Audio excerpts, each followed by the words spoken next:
My dear students, JEE advanced May 17న JEE advanced 2026 May 17th Sunday రోజు జరగబోతుంది కదా. దాని గురించి కొన్ని ఇంపార్టెంట్ ఇన్స్ట్రక్షన్స్ ఇస్తాను. కొద్దిమంది స్టూడెంట్స్ ఎగ్జామ్ రాయడానికి కూడా భయపడుతున్నారు, సార్ ఎలాగూ రాదు కదా అని. ఒక్క పాయింట్ అయితే గుర్తుపెట్టుకోండి, all over India intermediate student నుండి 14 to 15 lakhs స్టూడెంట్స్ రాశారు జేఈ మెయిన్స్.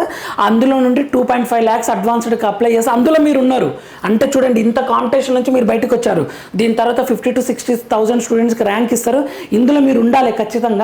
ఓకేనా, ఇక్కడ నుంచి మీకు ఐఐటి సీట్ వస్తుంది. ఐఐటి సీట్లో 1:3 కాంపిటీషన్ ఉంటుంది. So give your best my dear students. Important instructions ఏంటి అని అంటే, ఇక్కడ 2 పేపర్స్ ఉంటాయి. Morning paper 9 to 12, evening afternoon paper 2:30 to 5:30. 1.5 hours ముందే వెళ్ళండి.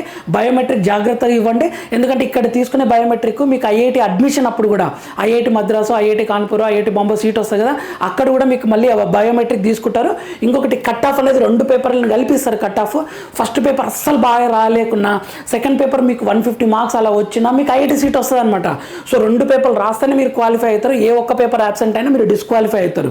మీరు 2 అటెంప్ట్ చేయండి. ఏ పేపర్ ఎక్కడ క్వశ్చన్స్ మీకు ఈజీ వస్తుందో తెలియదు.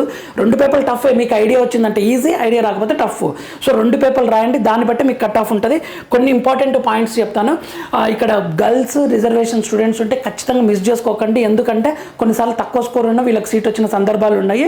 సో మై డియర్ స్టూడెంట్స్, ఈయన అడ్మిట్ కార్డ్ లోపల student signature, date and parent signature ఉండాల్సిందే ఖచ్చితంగా.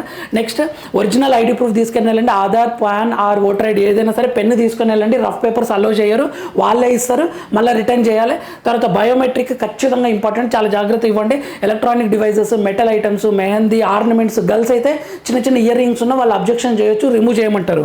సో అవేవి పెట్టుకోకండి. సింపుల్ డ్రెస్ వేసుకోండి, చెప్పలు వేసుకోండి, షూస్ వద్దు. 100% 30 to 40% ఈజీ క్వశ్చన్స్ వస్తాయి. ఆ ఈజీ క్వశ్చన్స్ చేసినా సరే మీకు ఖచ్చితంగా ఐఐటి సీట్ వస్తుంది. దీని గురించి ఒక 10 minutes ఫుల్ వీడియో చేశాను మై డియర్ స్టూడెంట్, ఒకసారి చూడండి. After completion of exam JoSAA, సీసాప్, EAPCET ఇవన్నీ ఫ్రీ మెంటర్షిప్ తోటి మీకు వీడియోస్ అప్లోడ్ చేయడం జరుగుతుంది. కాలేజ్ లిస్ట్ కూడా ఇస్తాను. సో ఫాలో అవుతుండండి. All the very best my dear student.